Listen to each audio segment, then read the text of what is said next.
We are looking at another city-state of ancient Greece. Remember that we have learned that ancient Greece is an old civilization. A civilization is a group of people who live together in a well-organized way. There are 5 components of a civilization. We look at jobs, religion, city-states, leaders, and contributions. So far, we have looked at the jobs that the ancient Greek people were farmers, shepherds, and seafarers. Then we looked at their religion, and we know that it was believed by the Greek people that the gods and goddesses lived on the highest mountaintop in all of Greece, which was Mount Olympus. There were 12 Greek gods and goddesses led by the king, Zeus.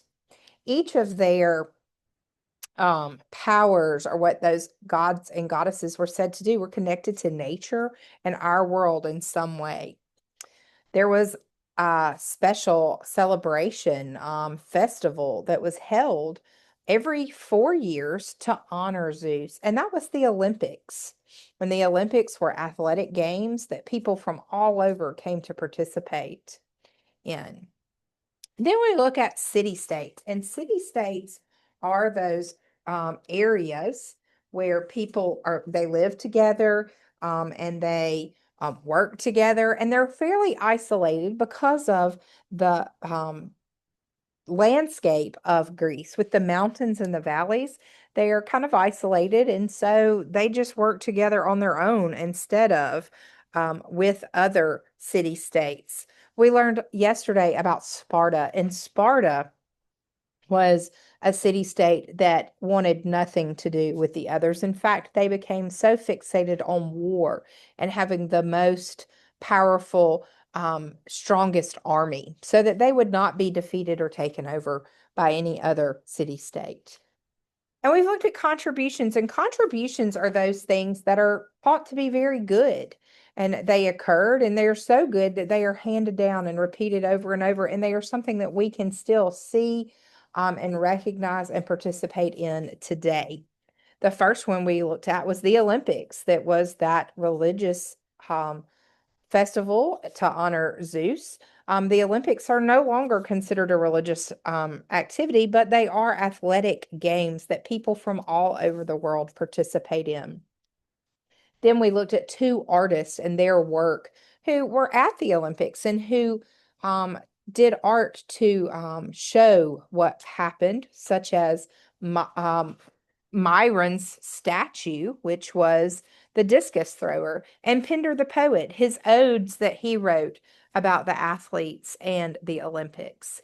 Well, today we're going to look at yet another city state and the contributions that came from it. Before we begin, let's look at our vocabulary words. The first one is ideal. Ideal means perfect. You wouldn't want to change it in any way. Swiftly means very quickly.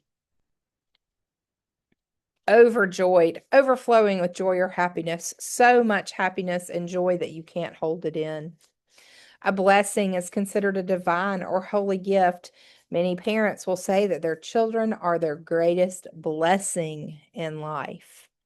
And ignite is to set fire to something or to catch fire. All right, let's look at Athens. When you think about that word Athens, I want you to think, where do you think Athens got its name? Well, in today's story, we are going to find out. Athens and the olive tree. Far from the city-state of Sparta, another group of Greeks found the ideal or perfect place to build yet another new city-state. That high hill will be the perfect place to build a city around, these Greeks said. There is also a good harbor for boats just a short distance away. Here you can see, looks like water and sand here. Remember that a harbor is where the boats would come in and out of, and seafarers was one of the important jobs of the Greek people. So being near where they could put a good harbor would have been important for them. Almost all Greek cities were built around high hills. That way, if an enemy tried to attack the lower areas of the city, the people would climb up and gather on the high hill beyond the city walls, where it would be harder for the enemy to reach them. Now that this group of Greeks had found just the perfect place they were looking for, they needed a name for their city. No one is exactly sure how the city of Athens first got its name, but there's a very old Greek story that says that while the Greeks were trying to decide on a name for their new city, an amazing thing happened. Two of the gods appeared to the people and spoke to them. The first appearance came when the Greeks were gathered at the nearby harbor. The huge, muscular figure of Poseidon rose up from the sea. Remember that Poseidon is the god of the sea and earthquakes. All around him, dolphins leaped and played in the waves, and seabirds circled in the air around his towering head and shoulders that seemed to almost reach the clouds. "Hear me, little mortals," Poseidon boomed. Remember that mortals are humans and they do not live forever, but the gods were believed to be immortal because they did live forever. Even the farthest from the shore could hear his loud, booming voice. "You would be wise to honor me above all the gods and goddesses, for as Lord of the Sea, I can bring you good luck in your fishing."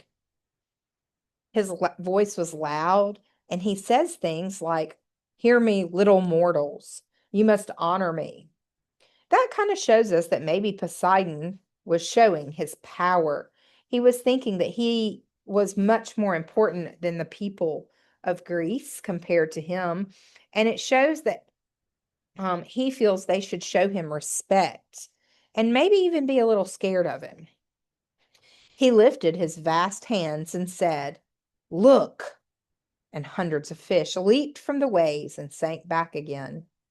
Lowering his hands, Poseidon, who is the god of the seas and of all that crosses the seas, including ships, continued, "I can also bless the safety of your fishermen while they ride upon my waves, and see to it that the ships in which your merchants trade move swiftly and very quickly, and smoothly to distant shores and back home again." Remember, the merchants were those people like the seafarers who would take the ships to go buy, sell, and trade things for part of their job. So Poseidon was telling them that he could protect the ships and the seafarers, that he could give them good luck in their fishing, and then he could cause their trades to go smooth and quick by helping the boats get to a destination quickly. "I, Poseidon, will do all these things for you and more, if you will honor me." The people were overjoyed to hear his words, and turning to one another, they said, "How wonderful! We shall tell Poseidon that we will pray to him above all the other gods."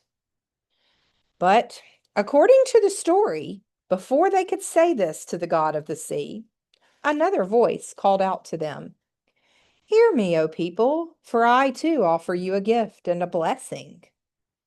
This time it was a female voice they heard, speaking in a calm, clear, intelligent tone. All the people turned to the direction of this new voice and saw before them Athena, the goddess of wisdom and war. Here we see a great difference in Athena and Poseidon in the way they encounter the people of Greece. She has a calm, clear voice. She greets the people, showing them that she respects them. She's calm in her speaking to them and doesn't make them feel scared or less powerful. Athena told the people, "The gift I offer you is this."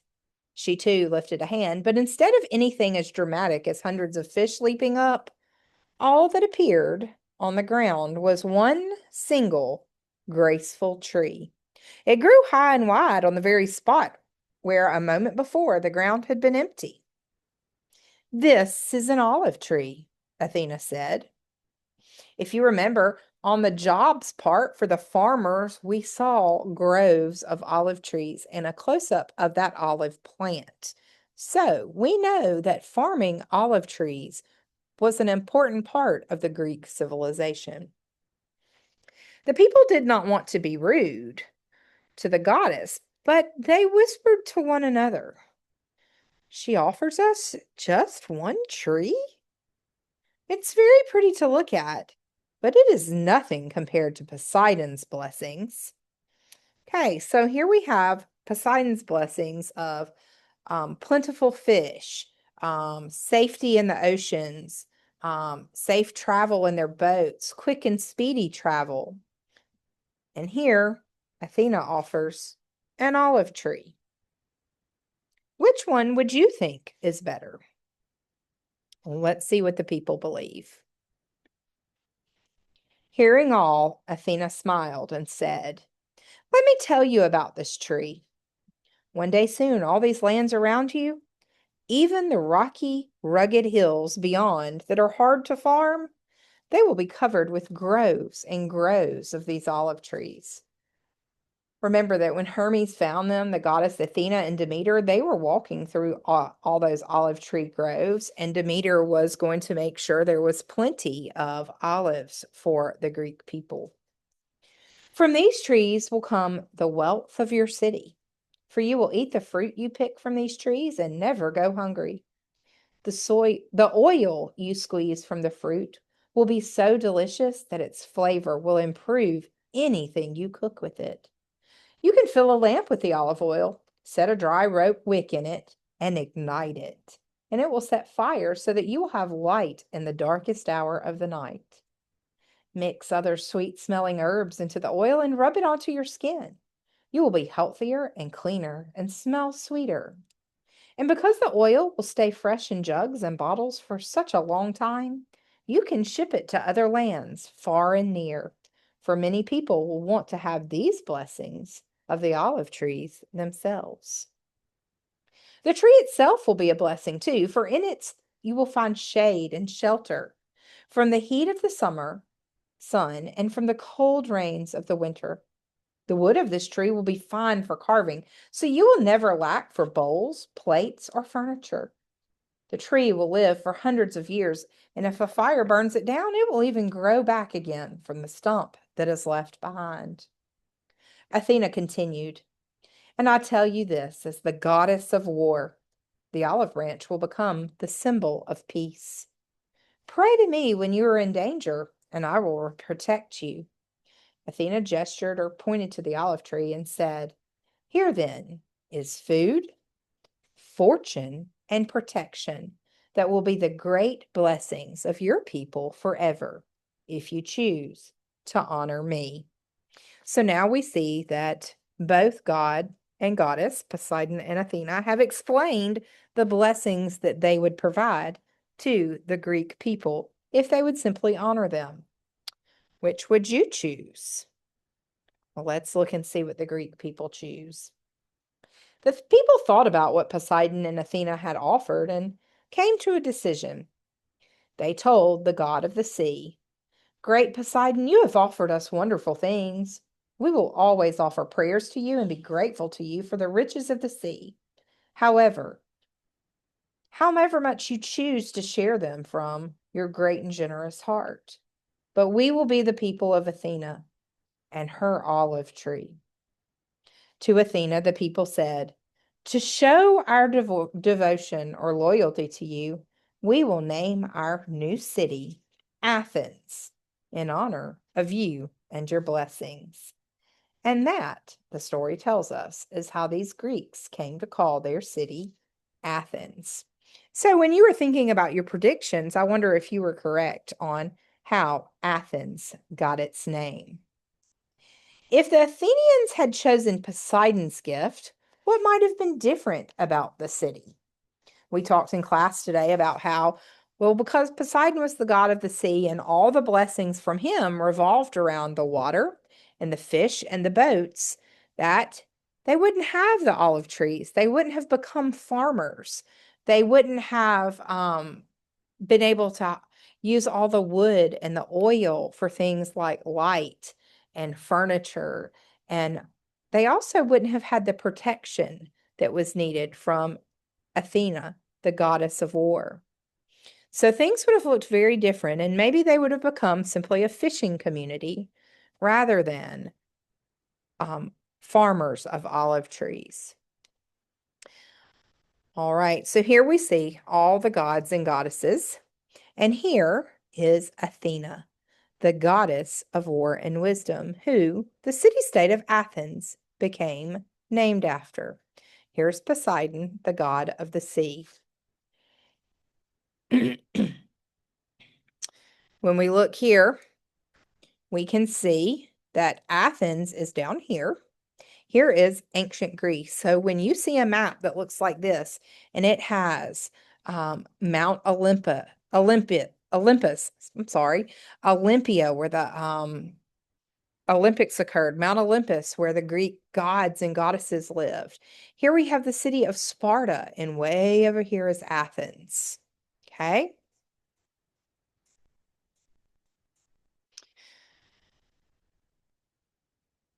How did the ancient Athenians view Poseidon and Athena's offers at the beginning of the story? Well, remember that they were very pleased with what Poseidon had offered because they were focused on safely catching plenty of fish, traveling safely and quickly across the seas when they were trading. And when they saw Athena's offering, they were a little disappointed at first because they thought, why would she only give them one tree? But as they heard from Athena, they realized that they would have many olive trees and that the olive trees would give them food, oil, wood, and shade, which would help them for years and years to come, rather than being focused simply on the fish and the speed of the boats. According to the legend, Poseidon is the one who appeared first, and he offered all of those things with good luck with their fishing and the safety of their fishermen and swift travel for their ships. But it was when Athena explained what she had to offer that they would change their mind and choose to follow her, honor her, and name their city Athens. We looked at cause and effect a little bit today. And we learned with cause and effect that we know the effect is what happens because of something else. So in this story, a group of Greeks found the ideal place to build a new city-state, and they needed to name it. So that's the cause of all that happened in this story. So the effects of that were things like the two gods and goddesses, they appeared to the Greeks. Poseidon told them that he wanted to share the fish and safety of the sea with them. Athena tried to convince them that she could provide for them safety and protection in war and good fortune with the job of being farmers and traders of all things olive. And another effect would be that the Greek people chose to honor Athena. They became the city of Athens.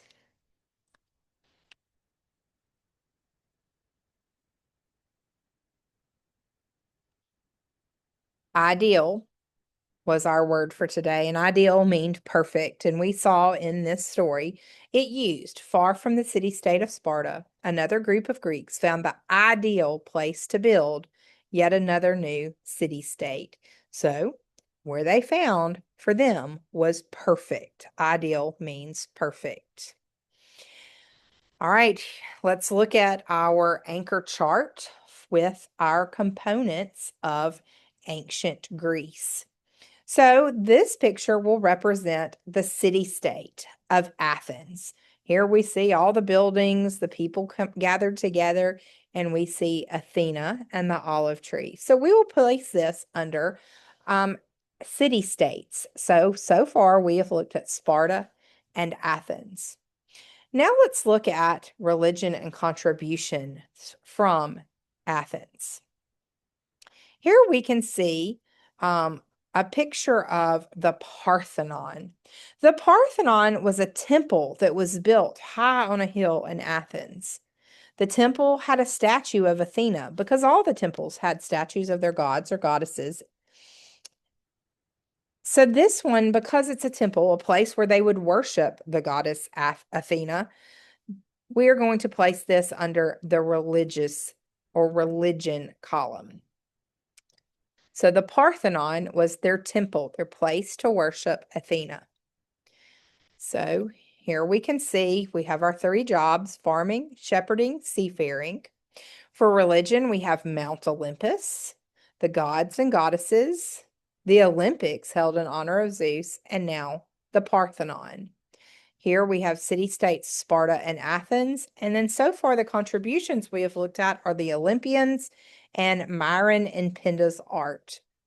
Well, another contribution that came was based off the Parthenon. We can see buildings all over the U.S., but especially in U.S. government buildings, such as the Lincoln Memorial. They are modeled after the Parthenon and other Greek architecture. So, because these things are still around today and modeled after what we see from ancient Greece, we will place this picture, Lincoln Memorial, under our contributions. All right. That is all we have for ancient Greece, the city-state of Athens. We will move on tomorrow to more of Athens with the birthplace of democracy. Then we will be ready to take our mid-domain quiz.